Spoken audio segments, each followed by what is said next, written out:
বাংলাদেশে শান্তি নাই কেন?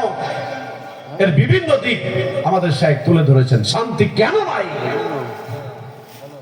এর একমাত্র যতগুলো কারণ বলেছেন, এর মধ্যে অন্যতম কারণ হলো আমরা অনেকেই আল কোরআনুল কারীম পড়ি, তেলাওয়াত করি, কিন্তু সেটা পালন করি না।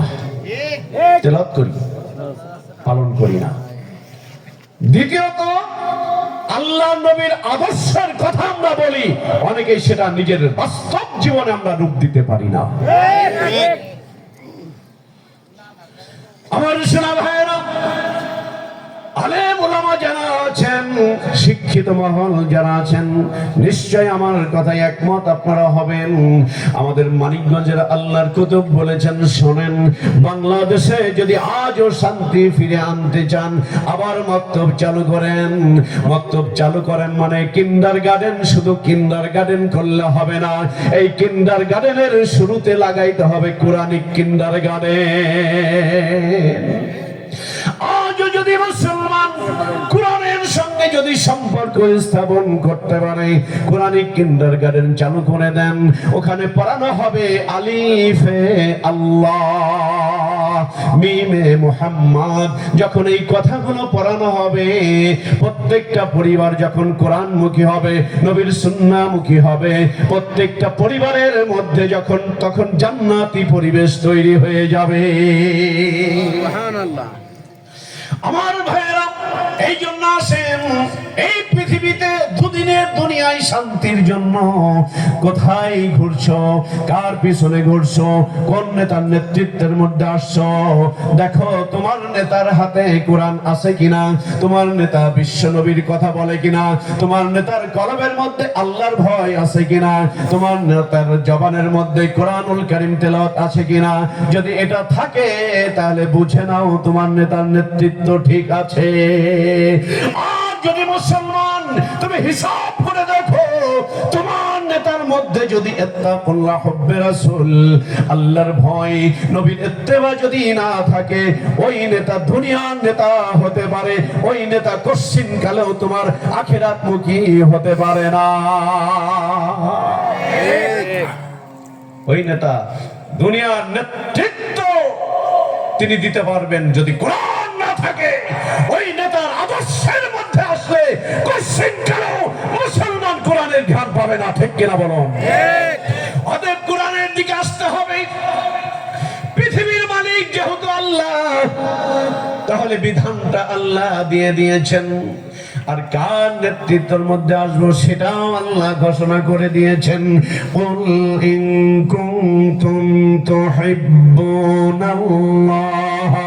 ফাত্তাবিউনি ইউহিব্বুকুমুল্লাহ ওয়া ইয়াগফির লাকুম যুনুবাকুম আল্লাহু গফুরুর রাহিম।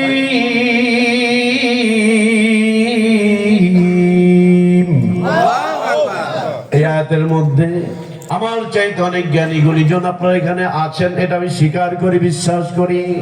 এই যে আয়াতের মধ্যে আল্লাহ বলছেন, হাবিব আপনি বলে দেন, আপনার এতিম উম্মতদেরকে জানায়া দেন, আপনার উম্মত যদি আমি আল্লাহর ভালোবাসা পেতে চাই, আমি আল্লাহর কাছ থেকে মাপ পেতে চাই, আমি আল্লাহর রহমত পেতে চাই, আমি আল্লাহর দয়া পেতে চাই, হাবিব আপনি বলে দেন ফাত্তাবিউনি। এই যে ইত্তেবা শব্দ, তাবুন শব্দ, এই ইত্তেবা এমন একটা শব্দ গো বন্ধু, এই ইত্তেবা একটা শব্দের মধ্যে আল্লাহ তামাম পৃথিবীর সব কিছু ঢুকিয়ে রেখেছেন। জোরে বলুন না সুবহানাল্লাহ। খোদা আমায় আবার আমার দারাজ দিল দাও, খোদা দাও আমায় আবার আমার দারাজ দিল। দওয়ালের মতো বীর সেনানি, আলীর মতো বীর সেনানি, জাগাতে নিখিল দাও, খোদা দাও আমায় আবার আমার দারাজ দিল দাও খোদা দাও আমায় আমার দারাজ দিল। চিৎকার দিয়ে বলুন না আল্লাহু আকবার। আমার ভাইয়েরা রে, এই জন্য আপনাদের কাছে আমি প্রশ্ন করি, এইখানে কয়জন মানুষ পারবেন 7-8 লক্ষ টাকা খরচ করে মক্কায় যেয়ে তাওয়াফ করার? কয়জন মানুষ পারবেন? হয়তো অল্প কয়েকজন মানুষ ছাড়া আমাদের মতো গরিব মানুষের পক্ষে প্রতি বছর কিন্তু এখানে যাওয়ার সম্ভাবনা খুবই কম। আমার ভাইরে, যারা হজ করতে যায়, আল্লাহর ঘর তওয়াফ করে, চারপাশ দিয়ে ঘুরে, তাদের মনের কাকুতি মিনতি যা আছে সব খানায় কাবার গিলাফ ধরে কিন্তু হাজী সাহেবেরা তাদের মনের কথাগুলো বলেন। আমরা তো পারি না, আমাদের জন্য করণীয় কি? আল্লাহ ডাক দিয়ে বলছেন, ও বান্দা বান্দি, চিন্তা করো না, ভয় করো না, আমি আল্লাহ বিকল্প রাস্তা তোমাদের জন্য রেখে দিয়েছি। এলাকার মসজিদগুলো লালন পালন যদি করতে পারো, তাহলে দেখা যাবে আমার ঘরের তাওয়াফ করলে যেই পরিমাণ সওয়াব হতো, আমি আল্লাহ, তুমি গরিবের দিকে তাকাইয়া ওই পরিমাণ সওয়াব আমি আল্লাহ তোমার আমল নামায় দিয়ে দিব। সুবহানাল্লাহ। শুধু এখানেই শেষ না, হাসরের ময়দানে যখন কোনো ছায়া থাকবে না, আরশের ছায়া ছাড়া, ওই দিন 7 শ্রেণীর মানুষকে আল্লাহ ছায়া দিবেন। তার মধ্যে এক শ্রেণীর মানুষ হলো যারা নিজেদের চাইতেও তাদের মসজিদকে লালন পালন করবে ভালো করে।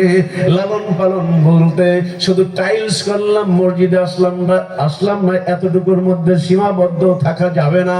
আমার ভাইয়েরা, মসজিদ উন্নয়ন করতে হবে এবং নিজে নামাজ আদায় করতে হবে, সালাত কায়েম করতে হবে, আকিমুস সালাত আদায় করতে হবে। শুধু পড়লে হবে না, কায়েম করতে হবে। কায়েম করার কথা বলা হয়েছে। কায়েম মানে কি? নিজে পড়ো আর অন্যকে পড়তে উৎসাহিত করো। যেটা আমরা যারা মানিকগঞ্জ দরবার শরীফের শায়েখের কাছে যাই, আমাদের শায়েখ আমাদেরকে উদ্বুদ্ধ করেন আল্লাহর বিধানের জন্য। নিজে বিধান পালন করো, অন্যকে উদ্বুদ্ধ করো। তুমি নিজে জিকির করো, অন্যকে জিকির করতে উৎসাহিত করো। তুমি নিজে দান করো, তুমি অন্যকে উৎসাহিত করো। তুমি অন্যায় করবে না, অন্যকে উৎসাহিত করো, সে যেন অন্যায় থেকে দূরে সরে আসে। আব্বা মায়ের খেদমত করো, আলেম ওলামাদের ইজ্জত করো, কোরআন সুন্নাহর বিধান মতো চলো, আবার সেই সোনালী দিন ফিরে আসবে। ঠিক কিনা?